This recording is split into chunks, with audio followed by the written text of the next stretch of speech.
bienvenidos a la Feria Internacional del Libro de Palacio de Minería. Les damos la más cordial de las bienvenidas y unas breves recomendaciones. Mantener celular apagado o en vibración para evitar distraer a los ponentes. Del mismo modo, el consumo de bebidas, alimentos y goma de mascar dentro del auditorio están prohibidos. Y sin más por el momento, que disfruten la ponencia.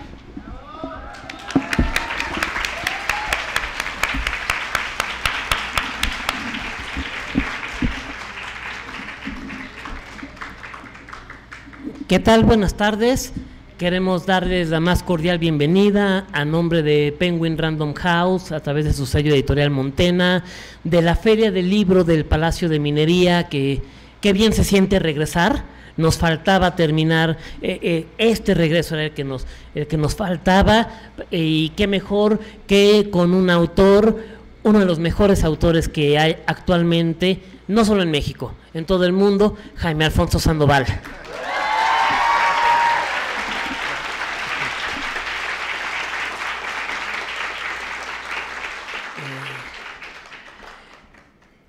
Antes de arrancar formalmente, un pequeño, dirían, aviso parroquial, aunque la catedral está, bueno, el salón de como la catedral está aquí arribita, solamente tenemos espacio de 45 minutos para la firma de libros, es en el salón de firmas, para que por favor, una vez terminada la presentación, vayan ordenadamente para allá, ahí ya se está viendo la logística para la firma. Sí es un tiempo acotado porque posteriormente hay una firma más de otro autor, entonces por lo mismo solo tenemos esos 3/4 de hora.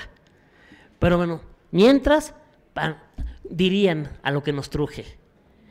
Pero intentaremos hacerlo lo más rápido posible, Sí, en los sí. 45 minutos. Traigo, de hecho, un sello, que es una visa para visitar Mundo Umbrío. Entonces, así como si fuera récord Guinness, pero no se preocupen, mientras se vayan con su sello, ya se fueron con algo. Sí. Es un sello oficial. Un sello oficial. Sí.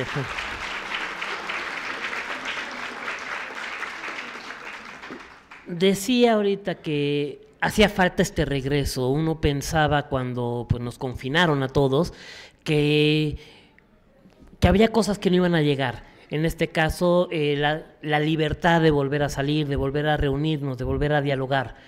Entre las cosas que uno piensa que nunca llegan está, por supuesto, la quincena, el final de las mensualidades de un crédito. Y por mucho tiempo lo que uno pensaba que no iba a llegar, porque ya sabíamos que sí existía, al igual que Santa Claus y los Reyes Magos, sabemos que sí existe Mundo Umbrío, aunque la gente decía que nunca lo había visto, faltaba que llegara y llegó finalmente la Guerra de Guerras. Jaime Alfonso tiene además dones proféticos. Quienes han seguido el Hasverso saben que es bien conocido como Jaime Damus, ¿sí? Lean México-Land y lo que andaban haciendo con Chapultepec y Aztlán, creo que le querían poner. Bueno, Jaime Alfonso lo escribió primero. Lean Mundo Umbrío y había una pandemia. ¿Quién le escribió primero? Aguas con Campamento Miedo y Ciudad Miedo. Léanlos, disfrútenlos, pero ojalá y no ocurra lo que esperamos. Pero Mundo Umbrío no es nada más la profecía de una pandemia provocada por un clan que quería acabar ahí. Mundo Umbrío es la demostración de que en la literatura mexicana hay gente muy talentosa, liderada por el muchacho aquí a mi derecha. Mundo Umbrío es la historia de una chica que lo pierde todo y a partir de ese momento crece a niveles que ella nunca pensó que tendría.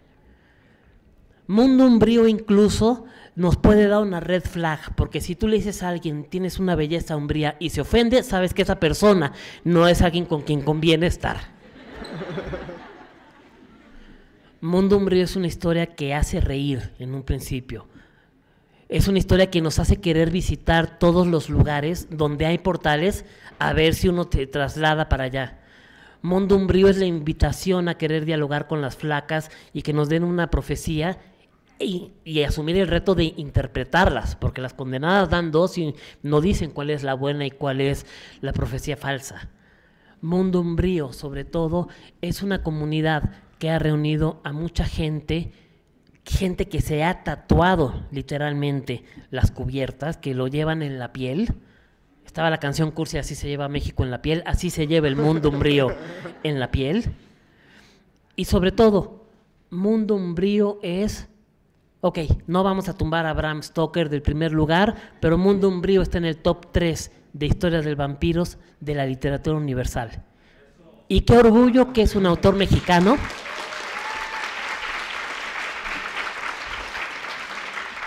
O sea, qué orgullo que tiene tantas referencias a la cultura mexicana y a la vez qué orgullo que es tan universal que todo mundo, sin importar nacionalidades o dónde la lean, la disfrutan.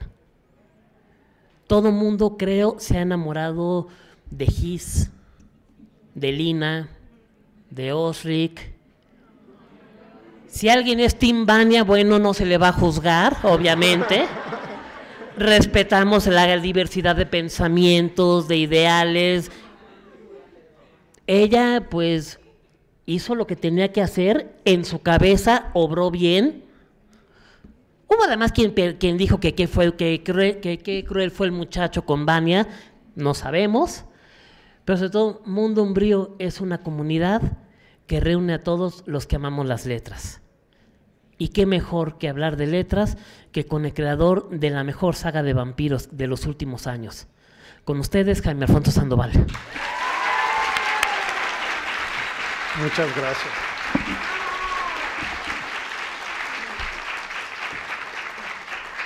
Muchas gracias, Diego. Muchísimas gracias a toda la sanguaza que está aquí. Siento el calor de hogar, bastante intenso aquí en Palacio de Minería, o también conocido como la Feria de la Sauna, porque así aquí se siente el calor de hogar. Pero me da muchísimo gusto de volver a la Feria de Minería. Les doy las gracias a la UNAM, a la Feria, a Penguin, por volvernos a abrir este espacio, porque es el espacio como que siento que nos reunimos otra vez en familia. Y muchas gracias a todos ustedes que vinieron, que estuvieron formados. Les daré su visa para visiten, es vigencia por un siglo, entonces tienen todo el siglo para por si alguna vez encuentran un portal, tienen la visa certificada. Pero me da muchísimo gusto estar aquí, me da mucho gusto verlos. Algunos ya nos conocemos, algunos nos conocemos de otras presentaciones, algunos ya somos casi amigos, familia, somos familia umbría, somos tibios de nacimiento, umbríos de corazón. Y muchos de ustedes en clubes de lectura que durante estos años de pandemia, pues nos seguimos viendo, nos estuvimos viendo todavía en los clubes, en las reuniones, y por eso yo no me sentía nunca solo, porque siempre sabía que los lectores estaban ahí, aunque del otro lado, por ahí, estábamos juntos. Y bueno, me da mucho gusto, venía a presentar aquí a Minería, creo que no había presentado Mundo Umbrío en Minería, como tal, es la primera vez que presento Mundo Umbrío, entonces me da mucho gusto hacerlo aquí en Minería. Y realmente ese es como una carrera de que me llevó casi 13 años hacer. O sea, llegar y presentar este libro y estar en el día de hoy fueron 13 años. Porque el origen, ya lo he platicado alguna otra vez, de Mundo Umbrío, está en una invitación que me dio en una editorial, que me dijeron, Jaime, queremos publicar algo de mexicanos y mexicanas. Y creemos que tú te puedes lanzar a hacer una saga. No se sabían en qué se estaba metiendo la pobre editora. O sea, dije, pobrecita de ella, no sabía en qué se iba a meter. Porque además yo escribo por kilo, entonces ella jamás supo en lo que se iba a meter. Y entonces eso fue en un congreso en Chile, que estaba justo el señor que está aquí, que es Diego. Estábamos en el mismo congreso en Santiago de Chile. Yo en ese momento tenía muchísimo trabajo, trabajaba en Canal 11. Yo dije, no sé, me acaban de ascender, ¿qué voy a hacer? Y me despertó un terremoto de 8.8 grados, bueno, nos despertó porque todos los que estábamos en el Congreso nos despertó. Y yo dije, pero no tomé tanto, o sea, ¿por qué estoy tan mareado? El pisco sour sí pega aquí, ¿no? Sí, eso es peligroso. Que es la bebida oficial de Chile. Ya cuando vi que se rompían los cristales, el techo, los plafones se caían, yo dije, no, es un terremoto. Y me voy a morir como cucaracha si no corro. Y lo peor es que me voy a morir sin haber escrito mi saga. Y en ese momento yo dije, bueno, quería una señal, esta es la señal, tengo que hacerla, ¿no? Dije, ok, ya entendí la señal, por favor, quiero sobrevivir. Afortunadamente, bueno, aquí estamos y, bueno, quedamos atrapados 10 días porque no servía el aeropuerto o la torre de control.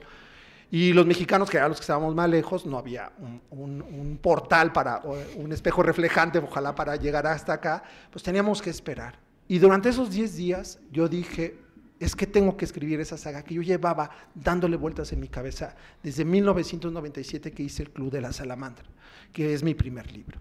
Que eran unos anticientíficos que bajan a una fosa marina porque ellos creen que la Tierra, además de un planeta, es otra cosa. Abajo hay una criatura y uno de ellos se lee en un pasaje, dice, no hay una criatura, no es un huevo, son capas, y en cada capa hay una civilización o restos de una civilización. En ese momento yo dije, voy a hacer una saga de solo esto, la voy a expandir para hacer un universo, porque todos mis demás libros empiezan a desprender de ese universo de los anticientíficos.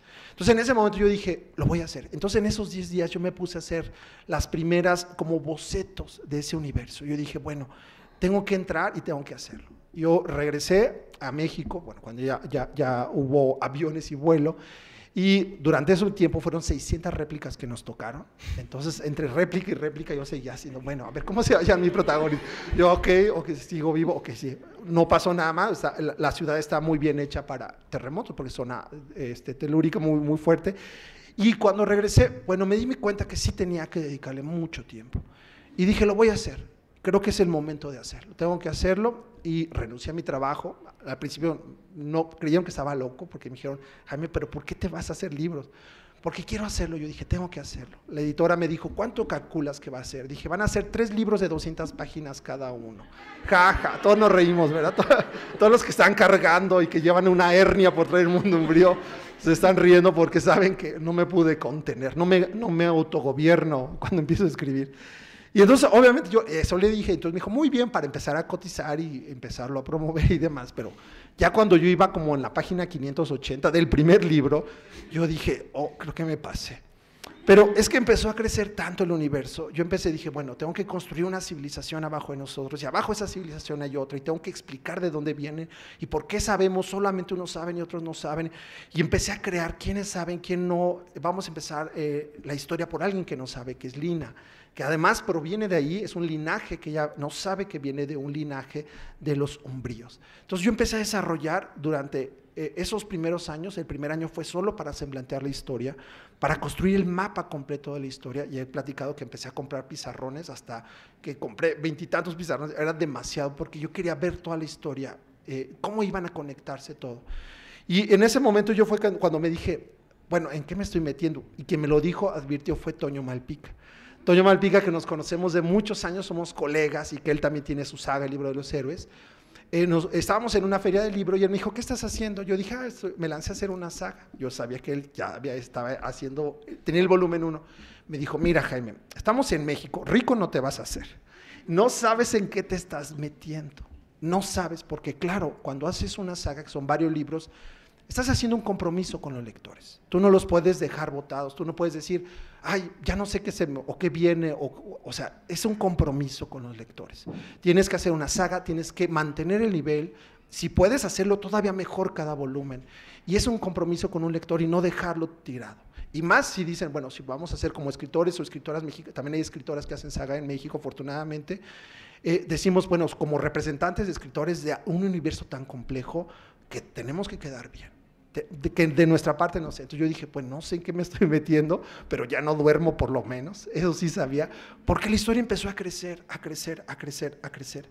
Y bueno, la primera vez presenté el libro, y recuerdo que empecé a conocer los primeros lectores, porque claro, yo tenía terror, porque yo llevaba ya 2 años viviendo con Lina, con Osri, con los Posafría, pero era yo, mi mente y la editora en ese momento.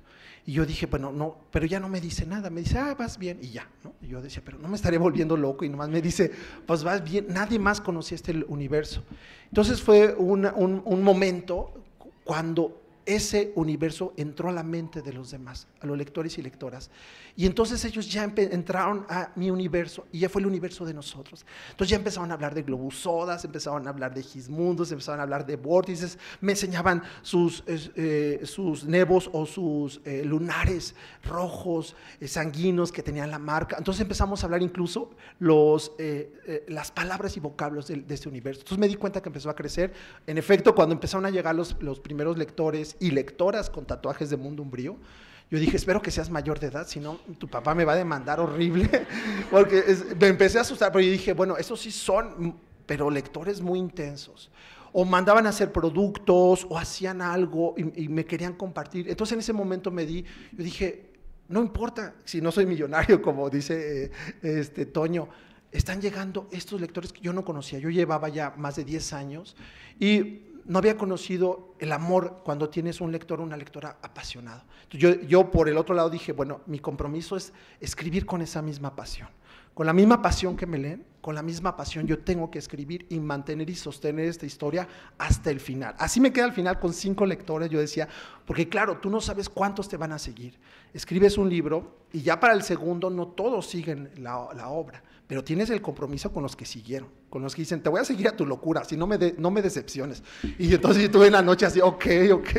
Y además se tenían que esperar, porque cada volumen a veces era 1 o 2 años, y se esperaban. Y claro, ya era el agobio de así como entrar a las redes, y ya va a salir el siguiente. Y yo ya me volvía como a encerrar y a bloquear todo, porque decía, porque están esperando, ¿no? Yo, no se preocupen, ahí voy. Porque bueno, yo hacía y luego hacía guiones y luego hacía de cosas. Pero afortunadamente todo eso fue llegando a suceder hasta que en ese momento tenía que darle obviamente pues un cierre. En ese momento pues yo era una trilogía, pero como les había explicado, empezaron a crecer los personajes y en ese momento ya tenía un editor y me dijo, ¿cómo vas, Jaime? Yo le dije, pues voy en la página 890. Me dijo, ¿qué? Olvídate, o sea, es imposible que publique. ¿Cuánto estás calculando? Pues como unas 1200 páginas, porque tengo que contar todo, o sea, tengo que cerrar todas las historias, tengo que cerrar las historias de los umbríos, de los umbros, dije que eran 4 reinos, tengo que explicar, y el libro se llama La venganza, y tengo que explicar una guerra, o sea, no pueden ser 2 capítulos. Dijo, no, o sea, no sé cómo le vas a hacer, o nosotros le metemos manos o tú le metes mano, pero tenemos que cortarle mínimo unas 200, 250 páginas. Dije, bueno, para hacer la masacre déjenme a mí, ¿no? No quiero que alguien le dé masacre. Entonces, en ese momento que yo tenía, que fue en el 2015, pues junté, digamos así como en mi mente a todos los personajes y les dije, ¿saben qué? Tenemos malas noticias, recorte de personal. Pues, ¿saben qué? Nos quitaron el presupuesto. Que teníamos batallas y no sé qué, así yo me imaginaba las batallas, pues no, nos quitaron todo el presupuesto, ya no hay efectos especiales, a ver, superestrellas de Hollywood, ya no hay presupuesto para Tom Cruise, llámenle a Omar Chaparro, o sea, el chiste es hacerlo más barato para que salga, y claro, yo fui quitando subtramas, perdón Ariel, tú te voy a desaparecer, o sea, voy a minimizar tu personaje, porque yo sabía que, bueno, por lo menos tenía que terminar muy bien los personajes principales y cumplir muy bien el cierre, pero todo lo demás yo lo iba quitando, cortando, así como con el dolor de mi corazón, y entonces, a ver, ¿quién de estos se puede morir? Este se muere, ya, porque yo decía, muerto, ya no hay escenas de este personaje, otro se tenía que morir porque estaba así estructurado, pero otro yo decía, vámonos, unos desaparecen, no sabes dónde están, pero aún así, cuando finalmente salió el libro, los lectores no lo notaron, o sea, notaban que como que pasaba muy rápido una cosa, pero les gustó. Y yo por dentro lloraba, ¿no? Yo decía, bueno, estás viendo una obra mutilada, ¿no? Yo así, solo ves una parte mutilada, pero no. Y a veces me preguntaban, pero no ibas a explicar como cierto origen de Tía Sangre, por qué es tan mala con su hermana, o de dónde viene el nombre de todos los Posafría. Y yo así por dentro, sí, está en la basura, todo eso está en la basura, ¿no? Pero pues yo no podía decirlo yo, porque tenía que agradecer que, porque no todas las editoriales a veces te dicen, Jaime, no hay lectores, o sea, puede llegar a suceder.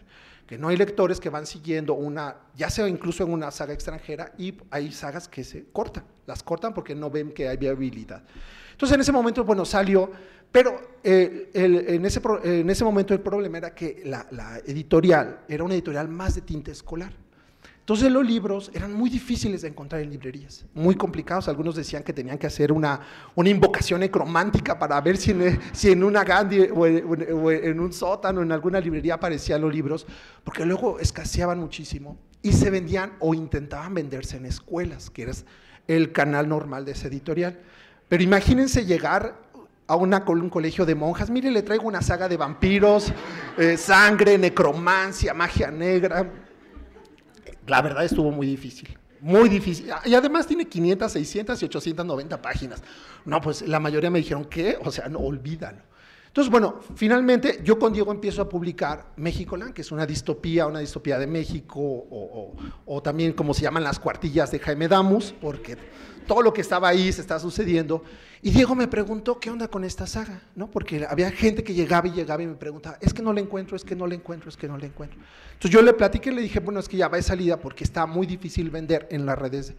Y me dijo Diego, pues ven, pues vamos a publicarla aquí donde estás ya publicando. Entonces en ese momento dije, pues déjame ver. Finalmente yo les dije, no sufran más queriéndole vender a los colegios esta saga, puedo llevármela. Y ellos dijeron, como que les quité un peso de encima también, y dijeron, está bien, y finalmente le platiqué todo esto a Diego, y Diego me dijo, como tú la tenías en tu mente, todas esas páginas que le quitaste, vamos a publicarla en lugar de 3 volúmenes, uno de 1200 páginas, o sea, no hay que ser con los pobres lectores, cargar esa cosa. Uno que tenga una mano para así carga, bueno, pues también puede ser un arma mortal si entra un ladrón a tu casa, o sea, sí es una... Me dijo, vamos a dividirlo en 2 partes, pero reintegra todo eso. En ese momento, por dentro yo le decía, pobre Diego, no sabe que yo escribo por kilo, porque también va a caer en la maldición. Pobres. Entonces yo le dije, va Diego. Entonces en ese momento, la verdad, yo me sentí feliz por mí y por mis personajes. Porque yo sentía que yo les debía a todos los personajes un verdadero cierre digno para muchos de ellos que no lo habían podido tener. Entonces en ese momento ya empezamos se reeditaron los libros, se les puso el 1, el 2, son muy parecidos a la primera edición, se les puso incluso un cuento al final. El 2 era muy extenso porque habían pasado 2 años de la primera vez que edité el 1 y el 2, entonces tenía un prólogo muy grande, entonces lo que hice fue nada más reducirlo un poquito y todo lo demás es igual.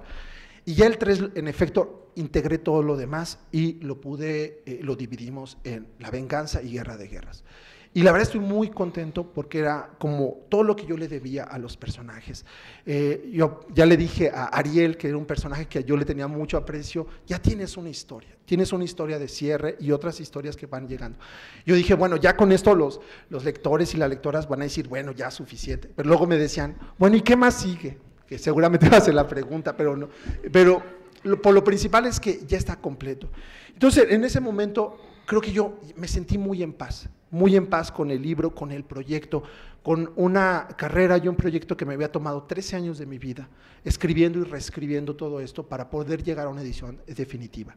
Y me da muchísimo gusto de saber que estoy caminando con ustedes, porque además si existe Mundo Umbrío, si existe el Mundo Umbrío 1, 2, 3 y ahora el 4, es gracias a ustedes, porque ustedes son los que preguntaban y decían ¿dónde están los libros? Entonces gracias a esa insistencia es que salió de las criptas donde estaba enterrado Mundo Umbrío y volvió a salir por petición de ustedes. Entonces yo siempre estoy muy agradecido con los lectores de antes, con los lectores de ahora que están llegando a la saga, que me da muchísimo gusto. Entonces yo siempre le digo cuando vuelvo a ver a Toño Malpica, mira Toño, no me he hecho rico, pero sí he hecho muchos amigos. Y amigos muy queridos, amigos y amigas muy queridos. Entonces, muchas gracias por estar aquí.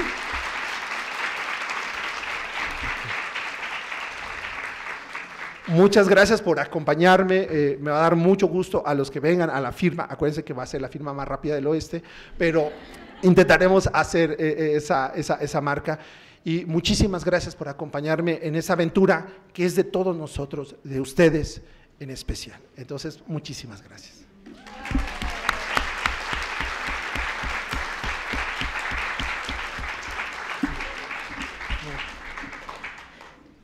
Quienes tenemos el gusto de conocerte, sabemos, bueno, no solo de tu calidad lectora, sino tu calidad como ser humano.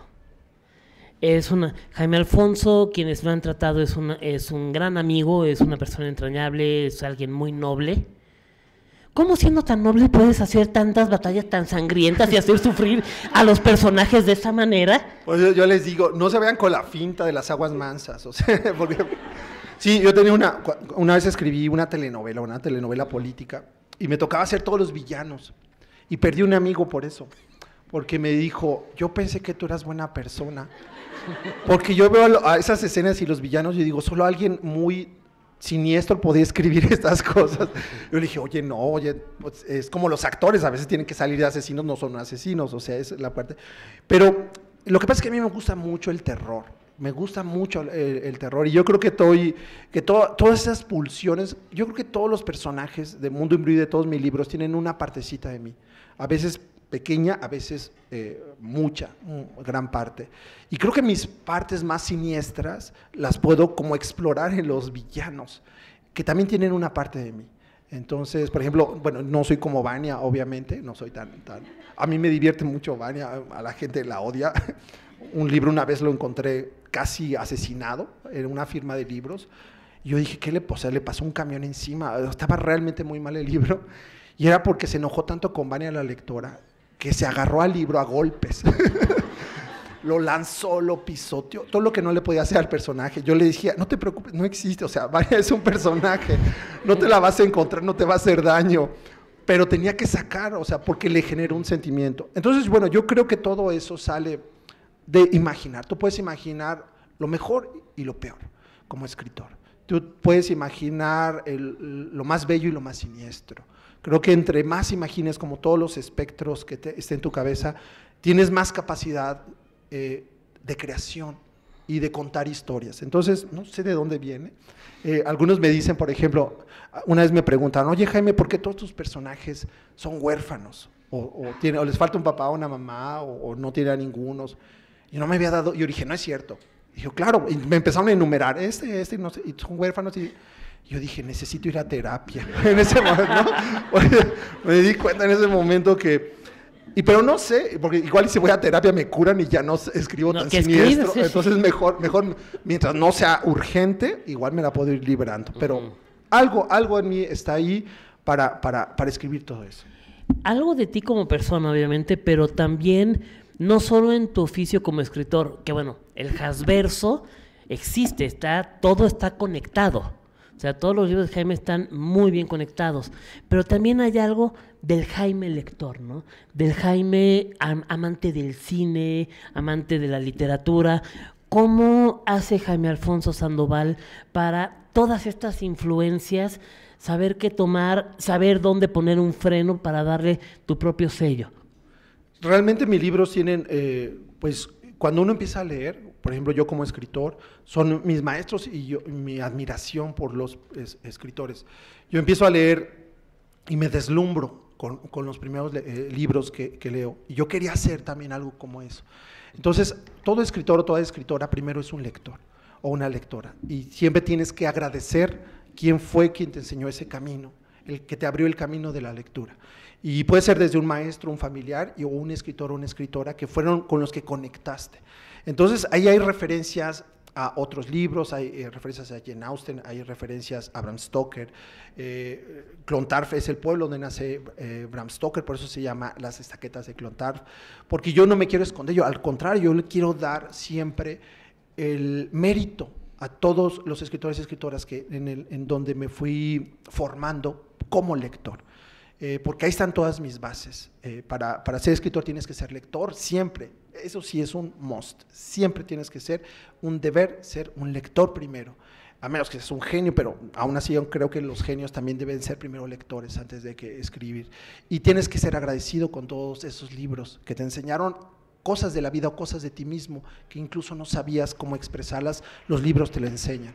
Entonces ahí están en todos mis libros, hay referencias a literatura griega, a Shakespeare obviamente, a literatura hispánica, al boom latinoamericano, todo eso está ahí puesto. Y está puesto para quien lo quiera tomar, o sea, no es necesariamente que lo ponga, pero yo solamente los pongo ahí para dar gracias. Tienes todo esto, 13 años invertidos de tu vida en esto y contando, porque finalmente, si bien la historia ya está cerrada, los personajes que no fueron asesinados, pero tuvieron que tener una pequeña rescisión de contrato, se les recontrató respetando antigüedad, prestaciones que ya tenían, afiliación al sindicato, todo esto es el trabajo invertido. O sea, para llegar 600 páginas a 500, dependiendo de qué volumen sea, hay muchas horas de trabajo y sobre todo, lo mencionaste, hay pizarrones, hay cuadernos. Ya las has dado a conocer un poco en tus redes, hay una umbriopedia que fue básica para poder tener esto, sobre todo por una razón. Jaime no solo tiene el respeto a su oficio, es el respeto a los lectores, la congruencia. Es muy fácil, después de 2000 páginas, uno piensa, aquí le voy a cachar, aquí se le pierde algo, y no. Todo está perfectamente estructurado, perfectamente hilado. Si alguien quiere encontrarle una incongruencia a Jaime, busque a cualquier otro Jaime, porque Jaime Alfonso Sandoval no se le va una. Pero esa disciplina, ¿cuánto te llevaba armar eso? ¿Y dónde están todos esos cuadernos? Todos esos existen, esos cuadernos, en efecto. Yo creo que tengo un trastorno obsesivo compulsivo, pero muy bien como encaminado. O sea, como que pude encaminar ese trastorno obsesivo compulsivo porque me ponía a pensar, o sea, cuando estás escribiendo algo, eres una muy mala persona y puedes ser muy buen escritor, pero eres muy mala persona porque no te concentras en nada. O sea, sales con amigos o sales con tu familia y tú por dentro estás pensando, o sea, si son 99 estaquetas y hay una estaqueta aquí, entonces esa estaqueta aquí, y tú estás tú en tu mente, y digo, no, es que no puedo mencionar eso, porque no paras, porque no es un trabajo como de oficina, incluso las de oficina no paran, pero ese te acompaña, porque siempre que tu cerebro esté encendido, estás en el proyecto, estás trabajando. Entonces yo, justo como estaba haciendo un universo tan complejo, yo tenía que llevar el control para ese universo. Entonces yo lo que hice era llevar todo como si fuera una especie de enciclopedia, una umbriopedia, donde yo hacía ficheros, hacía la antigüita, dibujos, ficheros, árboles genealógicos, armamento, comida, dichos de la abuela, hasta cómo hablaba cada personaje. Yo sabía cómo hablaba cada personaje, qué dichos tenía, hasta los libros que leían los personajes. Entonces le digo que era muy obsesivo, entonces yo sabía cómo leía, qué libros leía Moti Puck, que además leen ellos literatura de romance, pero no leen solo Crepúsculo, leen cosas todavía más cursis y les encanta. Y entonces yo hasta empecé a desarrollar, leen unos libros que se llaman Susie Fang y son súper románticos. Entonces yo dije, pero ¿de qué se tratan estos del libro? Y ya empezaba yo en la obsesión. Y empezaba yo a hacer como los resúmenes de los libros de Susie Fang, que nunca aparecen en el Mundo Umbrío, pero yo tenía que saber de qué eran. Como por ejemplo cuando yo mencionaba que los umbríos, las anguasas pequeñas, les cuentan cuentos de hadas para un Nosferatu, que son los cuentos de Nana Buba, y luego los voy sacando, voy mencionando. Entonces yo dije, bueno, pero tengo que saber de qué son esos cuentos. Y yo los empecé a escribir aparte. Yo los tenía, entonces ya cuando Diego, yo le dije, oye Diego, tengo unos cuentos que yo escribí aparte. Me dijo, vamos a ponerlos al final como un regalo. Porque yo tenía todo eso proviene de un material extra que yo tengo, porque yo tenía que sostener ese mundo. Yo decía, ese mundo no es real, pero es verosímil.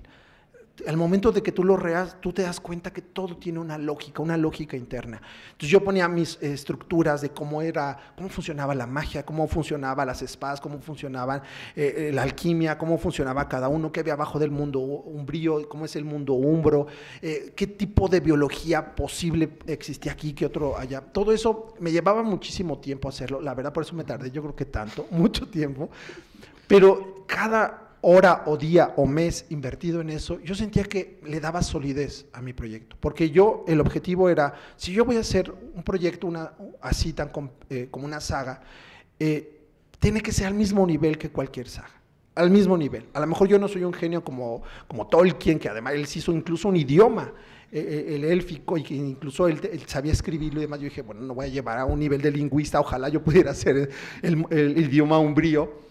Si me dan más tiempo igual lo hubiera desarrollado, hubiera intentado hacerlo, pero yo quería hacerlo lo más, de mejor calidad posible, lo mejor posible, que tuvieras que fuera fácil de leer, pero te dieras cuenta cómo estaba armado y sostenido ese mundo, que fuera un mundo que tuviera mucha calidad para hacerlo. Entonces yo decía, y además que se respetara la entrada lectora, que lo pudiera leer alguien de 12 años, 11 años, y que lo pudiera leer alguien de 50, 60, 70 o más. O si es umbrío, pues de 1000, pero que lo pudiera leer que fuera una puerta muy grande para el mundo de la lectura, que pudieran entrar. Entonces, bueno, fue mucho trabajo, pero la verdad me gustaba muchísimo hacerlo. Y me daba como tranquilidad saber que yo podía responder cada pregunta que me hicieran acerca de ese universo. Yo sabía de dónde se sostenía. No solo eso, sino que no tenías soluciones sacadas de la manga. Alguna vez lo dijiste en una plática con Javier Sotelo, en estas primeras charlas virtuales con el confinamiento, que no puedes sacarte y que de repente sacó su espada de rayos láser y los mató a todos, porque nadie lo iba a creer. por supuesto. Sí, claro, es que el mundo tiene que ser consistente. Sabes que es un mundo que tiene elementos fantásticos, pero, por ejemplo, si lees Harry Potter y en el libro 3 Harry Potter tiene vista de rayos láser, dicen, a ver, sí, se permite la magia, puede volar, pero hay hechizos, o sea, hay un sistema que te permite creer que Harry Potter puede levitar, puede montar un coche y volar, pero hay un sistema de lógica dentro. Si tú la rompes porque dices, bueno, es que todo se vale, no todo se vale. No todo se vale, hay reglas internas dentro de ese mundo. Entonces yo sabía que tenía que conservar muy bien las reglas, sabía, porque es como un juego. Cuando tú tomas un género fantástico, tú dices, estas son las reglas del juego, y los lectores y la lectora se lo toman muy en serio, el juego. Dicen, me estás retando a jugar esto, voy a ver, si tú rompes una regla, te lo voy a señalar. Y entonces ahí en efecto pueden ser lectores o escritores que de pronto crean que van a engañar a los lectores cuando ya se cansan y dicen, bueno, y aquí entonces salió una bolsa mágica y ¡boom! Ya se mueren los malos. No, ya, no dice, no, a ver, ¿de dónde salió esa bolsa? ¿Quién la tenía? ¿Qué hechizo tenía? ¿Era buena? ¿Era mala? Entonces tienes que explicarlo. Y todo eso yo lo hice, yo lo fui armando y haciendo para sostenerlo, y en efecto yo no quería dar ninguna salida fácil y que todo fuera de alguna manera orgánico. Hay cosas, por ejemplo, del libro 1 que se responden 1500 páginas después, que yo explico por qué estaban ahí, por qué Lina y Gi se conocen en ese sueño, aparente sueño. Yo lo explico como 600, 700 páginas más dónde estaban y por qué llegan a ese punto y por qué se conocían en ese punto, porque yo lo había armado como si fueran unos planos, porque en esos planos yo iba a armar un edificio, entonces yo tenía que tener unas muy buenas bases, pero bueno, todo eso lo fui haciendo, por eso me llevé tantísimo tiempo. Sí. Tanto tiempo invertido, sabes que vale la pena cuando ves salones como este, llenos de gente que quedó enamorado de ese mundo umbrío, y a lo mejor hasta de Vania, que por ahí alguien medio alzó la mano. Creo que parte de enriquecer esto es justamente la oportunidad en estas ferias del libro del diálogo con los lectores. ¿Qué te parece si abrimos una pequeña sesión de preguntas y respuestas? Todavía hay un poco de tiempo. Si alguien quiere preguntarle a Jaime, es el momento para ello. De inmediato. Adelante, claro, Adelante, ese es el momento para aprovechar. Sí. Es aquí, por favor. Intentaremos no dar muchos spoilers, los que van en proceso. ¿No? ¿Sí? Ah, ¿no? Sí. Hola, ¿qué tal? Solo tengo la curiosidad de por qué una niña, ¿por qué escogiste a una niña como la que escogiste? Porque eso nos da todo un parámetro acerca de cómo ve una niña el mundo, ¿no? Entonces, tengo esa duda desde hace tiempo. Claro, fíjate que yo llevaba ya 10, 12 años como escritor profesional en el momento que entré a escribir Mundo Umbrío, y me di cuenta que yo no tenía ni un solo protagónica, ninguna mujer como protagónica en mis historias. Claro, porque es lo más fácil. Yo me daba cuenta que me iba por lo más fácil, porque decía, pues siempre agarraba a un protagónico masculino y narraba. Dije, pues me voy por lo más fácil. Y casi todos mis libros eran en primera persona, entonces era un chico que contaba la historia. Entonces yo dije, me tengo que poner un reto mejor. O sea, si quiero evolucionar como escritor, tengo que ponerme un reto.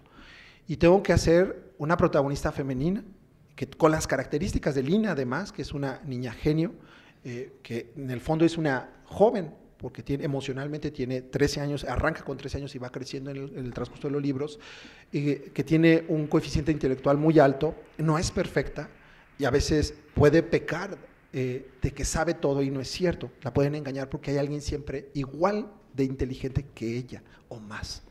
Entonces todo eso yo lo quería montar. Yo dije, me voy a poner un reto, porque lo más fácil sería agarrar un personaje masculino, primera persona. Dije, no, va a ser en tercera persona. Yo no había hecho un narrador omnisciente y un personaje femenino. Y entonces ahí me di cuenta de toda la riqueza que tenía este personaje. Y además, si te das cuenta, todo el universo de Mundo Umbrío, los personajes femeninos son los más fuertes. Y yo eso sí no lo fui planeando como tal, se fue dando en la historia. En el momento de que yo elegí un personaje protagónico femenino de Mundo Umbrío, automáticamente me di cuenta que todos los personajes clave eran femeninos. Entonces yo me di cuenta, dije, claro, es que por el miedo bueno, ¿cómo entrar a la psique como escritor? Me di cuenta, dije, no, es que tengo que evolucionar como escritor, yo tengo que meterme en la mente de todos los escritores.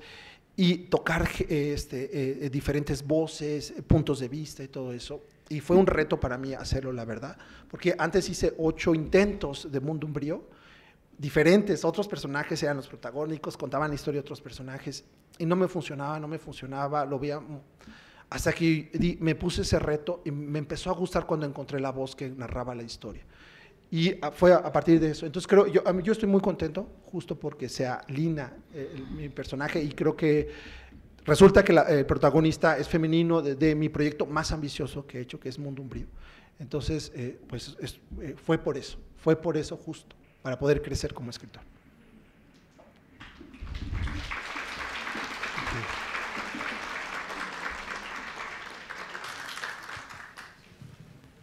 Gracias, buenas tardes. Jaime, acabas de mencionar que los villanos tienen algo de ti. ¿Qué villano de Mundo Umbrío tiene más de ti? ¿Cuál es más tú? Mira, pues de Cerberus no creo, porque yo no sabía que iba a ser tan sexy, yo pensé que iba a ser repulsivo. Y me empezaron a decir los lectores, oye, qué sexy ese personaje. Yo, ¿qué? No es... Dije, pero es terrorífico. No, pero es sexy. Ahí hay que ver quién necesita la terapia. Entonces es un personaje que sí se me salió un poco de las manos, como el mismo Osric también se me salió de las manos. Yo creo que, Osric es como mi hermano. Tengo un hermano menor, que ya no es menor, ya es un señor, pero cuando era niño era muy Osric, porque cómo le encantaba llorar a mi pobre hermanito. Y yo creo que de los villanos... Hay un punto que Luna Negra lo que la consume es el rencor. Y puede destruir y ser muy destructiva. Y obviamente yo como persona, cuando tienes mucho coraje o sientes que alguien te hace algo injusto, a todos los seres humanos es normal que tengan unas ganas de vengarte, ¿no? O sea, es unas ganas terribles de vengarte, pero te frenas porque dices, no, pues voy a terminar en la cárcel o en Santa Marta, Catitla, y dices, bueno, creo que me tengo que controlar, tengo una presentación en minería, entonces... Te controlas y buscas una manera civilizada de agarrar o aguantarte. Pero con los villanos no tienen freno. Entonces, yo exploro esa parte. Si tú pudieras realmente vengarte de toda la gente que te ha hecho algo, un daño, y sin preocuparte de nada. O sea, toda esa rabia de algo, de alguien o algunos que te han dañado. Entonces, yo creo que esos personajes tienen todo mi rencor, yo se los presto, y yo les digo, ahora sí... adelante, o sea, atásquense en el rencor y claro, los lleva obviamente a un lugar terrible, todo eso, ¿no? Pero creo que Luna Negra en esa parte se parece un poco a mí, yo no llego jamás a esos puntos de rencor y ganas de venganza, pero a veces soy rencoroso cuando gente, pero también se me olvida muy rápido, afortunadamente. Entonces yo creo que quien más tendría de mí sería en todo caso. Y Tía Sangre, que no es una villana como tal, pero esa crueldad a mí se me hace como de un humor negro que yo comparto, porque yo tengo un humor muy negro que puede ser a veces hasta cruel cuando ya estoy en confianza. Entonces, no es que sea Jaime Sangre tampoco, pero comparto también con Tía Sangre como esa mirada irónica de la vida, así como súper irónica, comparto también con Tía Sangre.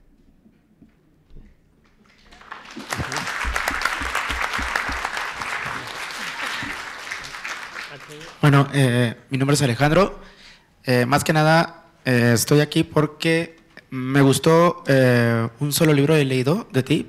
La verdad, ahorita, qué pena decirlo así, pero... No, adelante. Adelante, Los fantasmas de Fernando, sí. Ese me lo recomendaron, como soy mediador de lectura, me lo recomendaron en el Fondo de Cultura Económica. Sí.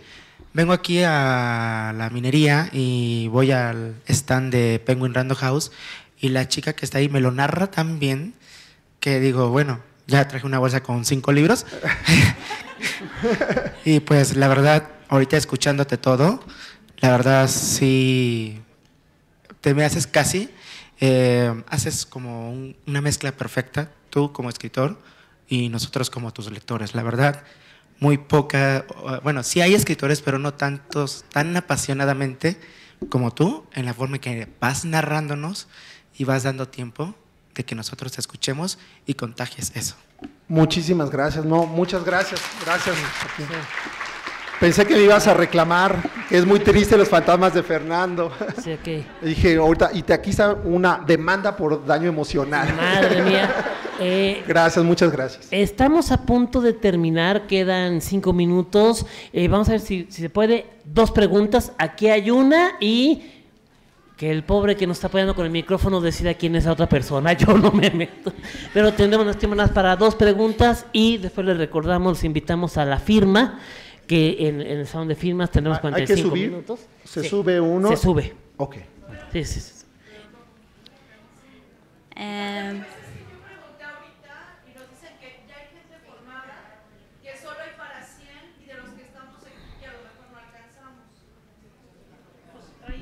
Yo traigo el sello, esos 100 me los despacho en 5 minutos. Pues, si quieres que empecemos a ver. Ahorita.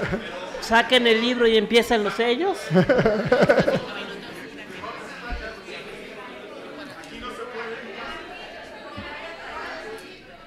Lamentablemente, por una cuestión de logística, hay más presentaciones Hay en otra este salón. presentación después de Se tienen nosotros. que orear también los salones. Entonces, nosotros. sí, ¿qué más quisiéramos? Ay, yo sí quiero mi pregunta. Bueno, adelante con la pregunta, por favor. Gracias. Bueno, Jaime Alfonso, pues primero quiero agradecerte por este gran mundo que has creado. Y bueno, nada más quisiera rápido que me dijeras, yo sé que es un poco difícil, pero ¿cuál es tu top 5 de escritores que te han formado, que has dicho así como de estos son los meros buenos? Ok, para mí que me han servido Michael o Micael Ende, Gabriel García Márquez, Mariana Enríquez ahora, Julio Cortázar, me encantó, y La Odisea de Homero, creo que ahí están todos los libros de aventura, están en el clásico, ahí están 5. Sí. Aquí hay una última pregunta, a ver, acá está. Gracias. Mi pregunta va relacionada en el ¿y ahora qué? Porque me quedo pensando si de Mundo Umbrío harán cajita como conmemorativa o algo, como para comprar todos de un jalón, para ver si los compro por separado o me espero a la cajita. Pero ¿Por también qué limitarte a comprar nada más Digo, una ¿por qué no edición, las la dos? caja después? No, eso lo desconozco, aquí está Diego, pero yo supongo que... Y de hecho como- mis preguntas van también más hacia Diego, perdón Jaime, pero es un poco como ¿qué más va a pasar? Porque por ejemplo los cuentos, igual un librito aparte, no sé, y también me gustaría saber si tienen pensado en algún momento llevarlo a la pantalla. ¿Hay alguien ahí interesado? ¿Hay alguien interesado? Entonces, no doy detalles para que no se nos caiga el chahuizle y ahí nos echen una maldición necromántica, pero ¿hay alguien interesado? Yo les digo, bonitas un poco de dinero, o sea, bastantes, pero hay alguien ahí interesado que lleva mucho tiempo como buscándome. Yo le dije, pues va, sí, ojalá se haga. No, Guillermo del Toro, no, ojalá. Queremos a Guillermo del Toro.